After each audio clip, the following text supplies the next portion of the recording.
Hello, everyone. Uh, Science stuff and things here. My name is Derek Schaefer. Welcome to this YouTube channel where I hopefully am able to, maybe explain some stuff to you that you might not know, maybe introduce you to some new topics, just go over some sciencey things. You know how it is. We all love science. So I'm going to jump right in today's topic of discussion. We're going to do a quick review of stress strain curves. My specialty is mechanical engineering, material science, so stress strain curves are something that I'm pretty familiar with and are, near and dear to my heart. So what a stress strain curve is usually a measurement from a tensile or compressive test where you apply some load along the length of a sample. And what you're able to do, since you know the cross-sectional area of the sample, since you know you made the sample, you can calculate the stress applied to that sample as you continue to apply more and more load, and you're able to then measure the elongation as you continue to apply load. Now there are, a lot of different standards that apply to this type of test because things like strain rate and temperature can impact, what results you get. So you want to make sure that if you're conducting a normal uniaxial uniaxial test, you'll want to make sure that you're in conditions where your strain rate is low enough that you're not changing the ductility of the material because of that strain rate. This condition is what the ASTM standard calls for, and if you refer to the ASTM standard, you can find the specifications based on your sample geometry to conduct such a test. For the sake of this video, we're going to go ahead and jump into the actual curve that you get from that. So first, it's important to note that from the actual stress strain measurements, these uniaxial tensile tests, we'll go with uniaxial tensile for this video, you actually get a force versus load curve. So if we're going to draw that on a set of axes, on your y-axis, you normally write force, and on your x-axis, you normally put your displacement. So we'll call that D here. And what this is the actual displacement of the crosshead or displacement of the sample, and the actual load that the sample will see. And normally you'll see that go up, and then as you continue to increase load, it'll start to go over until it breaks, and you'll see something like this. Now, what we're able to do is, like I said, since we know the starting length and we know the cross-sectional area, is you're able to essentially convert that force displacement curve into what we call a stress strain curve, where we have very similar axes. The y-axis is stress, noted as sigma, and the x-axis is strain, noted as epsilon. And the curve will look pretty similar. There are lots of different stress strain curves you'll see out there. I'll go over some variations and what you can expect to see testing different materials and things like that. But I want to go over a very basic stress strain curve and give you the idea of what's important to look at. So obviously out here we have our fracture. This is where the sample breaks, so the force will drop off, and that's usually where people stop their stress strain curve. What you're able to gain from this is the ductility of the sample, which is essentially measured as this strain in the x-axis out to where it breaks. And this is also known as the fracture strain sometimes. Along with this, we also get the fracture strength. Now, in practice, most people don't refer to the fracture strength because it doesn't really tell you a whole lot. Because that's after necking has occurred in the sample, which I'll get to here in a second. And doesn't really tell you a whole lot about the sample itself unless you have some kind of other imaging techniques such as digital image correlation utilized during the test to get more data. But I'll probably cover that in a different video. For the sake of this video, just realize that if people are talking about fracture strength or fracture strain or ductility, they're referring kind of to that end point of the stress strain curve. Now, the next point on the stress strain curve is going to be the peak in the curve. So for this stress strain curve in particular, it doesn't drop off a whole lot at the end. So we're looking for a point about here where you get a nice peak on the top. That's what we call our ultimate tensile strength, or UTS. And what this is the peak strength the material can withstand. And that's what a lot of people refer to as the strength of the material. If you exceed the ultimate tensile strength or the load associated with the ultimate tensile strength of the material, your part will fail. And, when we're designing, we want to avoid that. So for the most part, people gravitate towards this particular value when they're talking about strength. And this is why the fracture strength isn't that important, because it's actually lower than the ultimate tensile strength. So you have to exceed the ultimate tensile strength before you ever get to the fracture strength. But what the other important aspect of this is that at that peak, at ultimate tensile strength, that's when we get the onset of what we call necking during our uniaxial tensile test. And what that is we now get localized yield and localized deformation because we've exceeded that peak strength of the material. And what you'll see is the size of the sample at some point dependent. It's just where it is in the sample just depends on deviations in the actual material itself. Will actually start to suck in. It'll look like it's sucking in, and it'll look like you get a nice little bow in there. And what you're actually doing then is reducing that cross-sectional area very rapidly, and that's why your load and your stress will drop off, and then you'll have fracture. This is what we call an engineering stress strain curve, where the load or the stress is measured by the original area of the sample. I'll show you the difference between engineering stress strain and true stress strain here in a minute. If we keep going further down the stress strain curve, we hit what we call the 0.2% offset yield. And what that is if we draw this line here that parallels the linear region of this curve, which we'll get to here in a second, until it intersects the curve, and then we draw this line over. This is what we normally call our yield strength, or sigma y. This is where people refer to the onset of plastic deformation, which is permanent deformation. After you have exceeded what the material can withstand and recover under normal loading conditions, you'll start to permanently deform the material, and where it won't come back the whole way to the shape it originally was. And this is the strength at which that begins. So between sigma y, your yield strength, and your ultimate tensile strength, your material won't fail catastrophically, but you're going to get unrecoverable deformation. And depending on what you're designing for, depends on which one of these strengths you want to use for your design. If we go back to the curve here and we go back down, it looks like we should call this point that's in red the yield strength, since that's when the curve starts to change. We actually call this the proportional limit.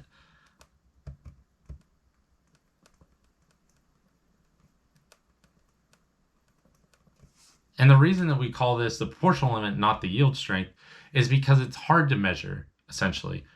You would have to dictate some amount of slope change to define the proportional limit in a general sense. So rather than do that, what they do for the yield stress is they define this 0.2% offset. So we go over and strain 0.002 or 0.2% and draw this line that parallels this linear region until it intersects, and that's how we define our yield strength. So you want to be careful when you're talking, especially to material scientists, whether you're talking about yield or proportional limit, because they are different. Generally, the proportional limit, or the strength associated with the proportional limit, is essentially equal to the yield strength. So most people will kind of interchange them. But you do want to be careful, when you're calling out particular values or looking at particular points on the stress strain curve, what you call them. The other important things on the stress strain curve are, if you go straight down from the yield point here, we call that the yield strain.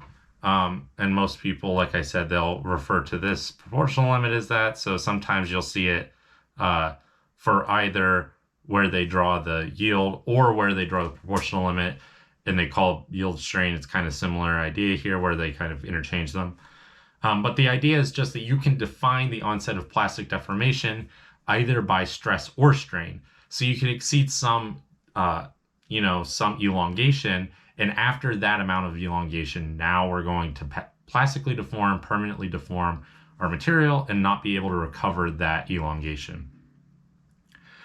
The last aspect of a general stress strain curve that I want to cover is the linear region here.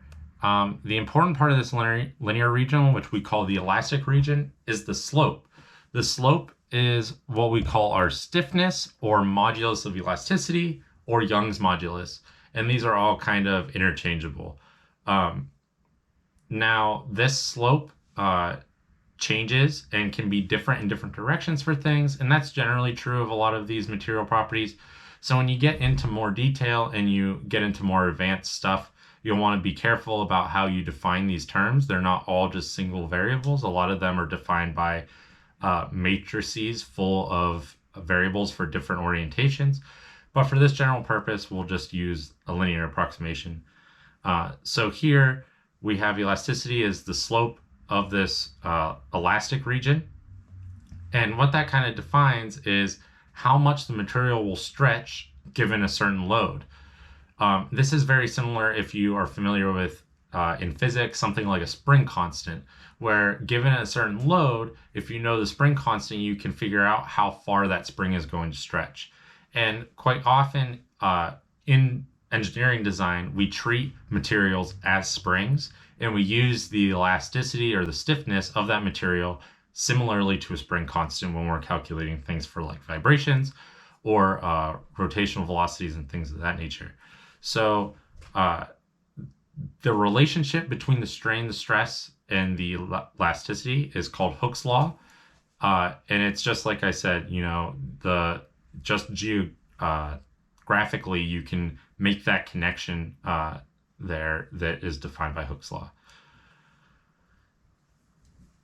So I will get this erased, and then the next thing I believe we need to get into is this concept of true stress or engineering stress. And there's not a whole lot of different. There are equations to go between the two. But the main conceptual difference between the two is that true stress and true strain are not based on the original area. They're based on the area at the moment that you're taking that measurement. So if you have an engineering stress strain curve that looks like this, and it goes up linearly and then goes up and over and then comes back down, what you'll see on a true stress strain curve is it'll go up basically the same in the elastic region, and then it'll go over, and instead of coming back down, it will continue to go up, kind of like it'll almost level out and keep going up almost linearly. And the reason for this is because you're looking at that instantaneous area, not the original area. So like I was saying about necking, after we hit this ultimate tensile strength, which we could approximate as here, rather than going down, the stress is going to continue to increase. In our engineering stress strain curve, it looks like it goes down, but that's because you have to remember that that area is getting really small really fast. Whereas with the true stress, true strain curve, that area is being incorporated into that. So that decrease in area results in an increase in stress and results in that increase in strain. Now, the true stress, true strain relationship to the engineering stress, engineering strain that's typically reported is actually not valid past ultimate tensile strength because of this exact issue with necking. It's hard to predict exactly how much a material will neck or how much it did neck. And that's where something like digital image correlation, which, like I said, is a whole nother technique that I'll probably cover in another video, comes in. But that's something important to take into account. Now, the last thing that I think I want to cover in this video is different types of stress strain curves. Because, not every material is going to show exactly the same reaction to stress. So, like I said, we have this general idea that we have a stress strain curve. My sigmas always look funny, so I apologize. But we have this general idea that we have this stress strain curve that goes up in the elastic region and then comes over and kind of peaks out and comes back down. And we have our ultimate tensile strength, we have our fracture, our proportional limit, we have our 0.2% offset, things of that nature. Now, this is a very common stress strain curve where you have the elastic region, you have the you have the plastic region. Now, there are different aspects to this that could change. One such aspect is maybe you have a very brittle material and it doesn't even experience any elastic or plastic behavior. What happens there is a lot of times it'll just go up elastically and break. And that happens a lot in things like ceramics and glasses that are very brittle and don't really like to have plastic deformation, unlike metals. So that's something to keep in mind as far as if you see something that's just a straight line and breaks, don't panic. It's probably just a very brittle material. Another thing to consider is what we call the work hardening rate. Essentially, how much stronger the material gets or how much more resistance you need to strain the material after reaching plastic deformation. So in the example that we show here, you have a reasonable amount of work hardening, which is based on the slope change of the plastic region. So you can kind of you can eyeball it based on the curvature that you see there. So a material with not very much work hardening or strain hardening would come up and it would just come kind of straight across.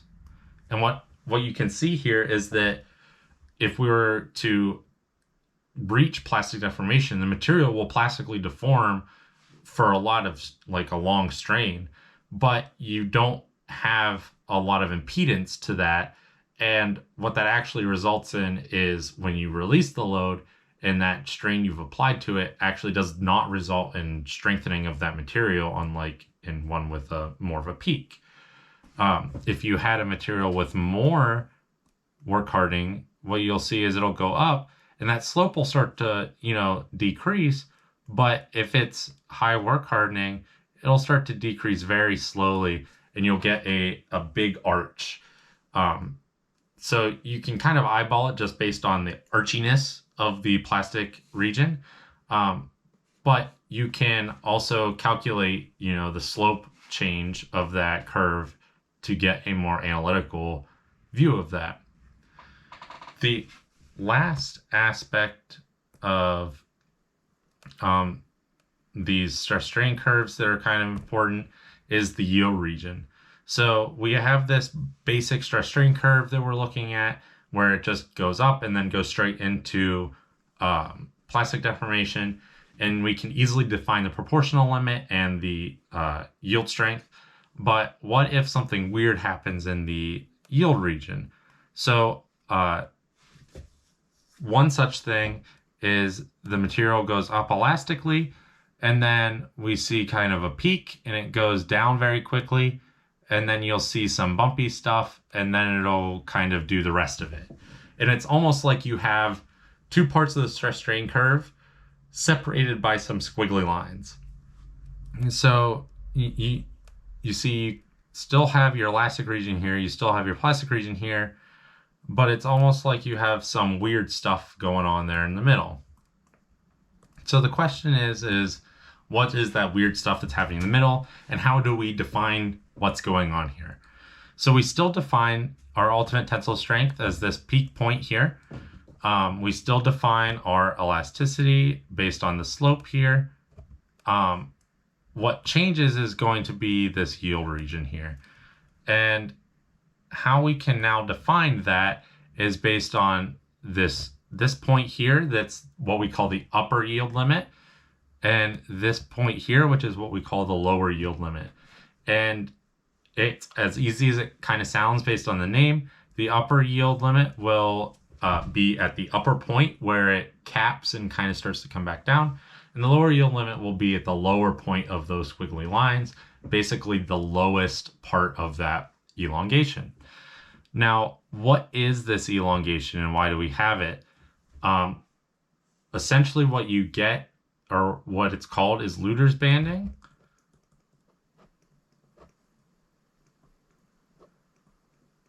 And it's a non-uniform propagation of stress through your sample. So basically what happens is when you're pulling that sample at the bottom, the stress will build up more, the strain will build up more, so it'll strain more from the bottom, and then that strain will propagate from one end to the other. And what's happening then is, since it's propagating from one end to the other and not uniformly stretching everything all at once, is that you get elongation along the length of that sample at one stress level. You don't have to increase the load to continue to elongate the sample. And that's why you get what I usually refer to as a constant stress elongation between, these two black hashes. If you looked at the average of this, it's about a constant stress, and you get this elongation between those two hash marks. And then after you've gone back to a uniform stress field and you have uniform strain again, then you start to plastically deform your sample, and you get a pretty normal plastic region of your stress strain curve. Now, what happens in that region is usually related to either a phase transformation or some type of non-uniform strain in the crystal structure or in the microstructure, which could be a result of things like grains, or just the particular material exhibits that type of behavior. Like it just happens in some materials. So as far as like what you can expect if you were to release that, is that's usually a non-recoverable portion of the stress strain curve. So if you were trying to design again for that yield limit where you don't have any permanent deformation, you would want to define, or you would want to use the strength before that elongation. Something around the upper yield limit would usually be okay, but usually people would aim for the lower yield limit just to be safe. And I think that about covers it for stress strain curves. If there's anything that I've forgotten or any questions you have, shoot them down in the comments below. If you like this video and you want to see some more stuff like this, please subscribe to the channel, like the video, so that way I know that it was, pretty good, and you understood what was going on. And I hope that I was able to teach you something today or give you some useful information for a class you're taking, or just for maybe you're looking at this stuff for work and you needed a little bit more information. Like I said, please feel free to reach out to me. I hope that this was helpful, and thanks for watching.